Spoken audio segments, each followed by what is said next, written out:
The night before her wedding, Mara couldn't sleep. The hotel suite was too perfect. Cream silk sheets, tulips on every table, her white gown hanging beside the French doors like a ghost waiting to be worn.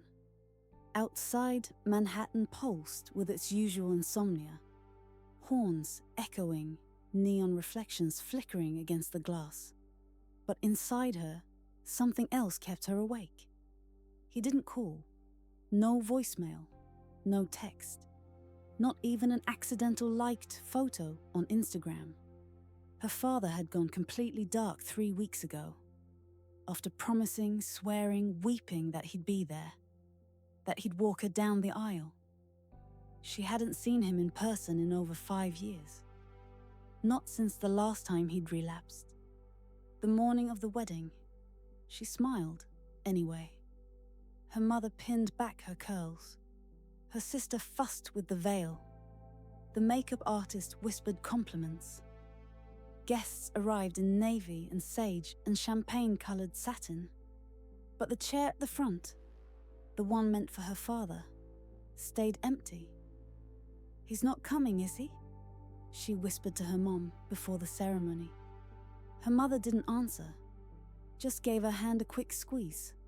Mara walked alone, and when she saw Theo, her now husband, waiting at the altar with tears already pooling in his lashes, everything else blurred.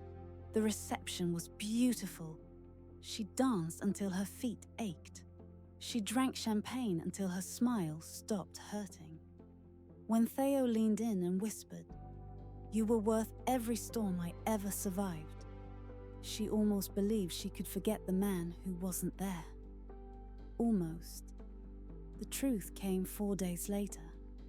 They were back home, suitcases still unpacked, the apartment littered with unopened cards and leftover favors. Mara's phone lit up with a call from a blocked number. She answered on instinct. "Hey, Peanut." Her throat locked. "Dad?" A pause. Rustling. A nervous swallow. "I'm sorry," he said. "I wanted to come. I couldn't." Mara sank onto the edge of the couch. "You disappeared for 3 weeks. What happened? Were you in the hospital again?" More silence. Then, "Number.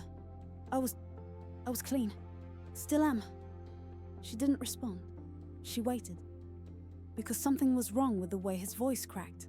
Not guilty, not sick, ashamed. He continued slowly. "I didn't come because I thought you'd ask me why I left your mum. Why I missed so much. And I didn't think I could lie to you anymore." Mara's pulse ticked louder. "Dad, I know why. You were using. You were selfish.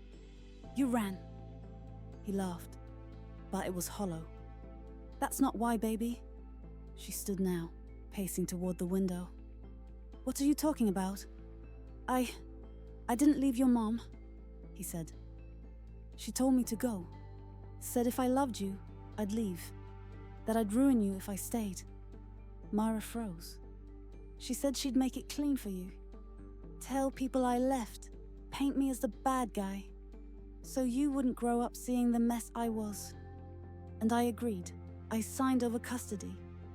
I didn't fight." "No," Mara said, her voice brittle. "She said you left. That you couldn't be trusted. That you kept disappearing." "I did. After that," he said. "I unraveled after. But in the beginning, I stayed away because I thought it was love." She sat down hard. "I watched you grow up from a distance. Piano recitals, soccer games. I was there, just in the back. Your mum never let me speak to you. Said one day, if I was ever truly clean, she'd consider telling you. And when was I supposed to find out?" she asked quietly. "I don't know," he said. "Maybe never.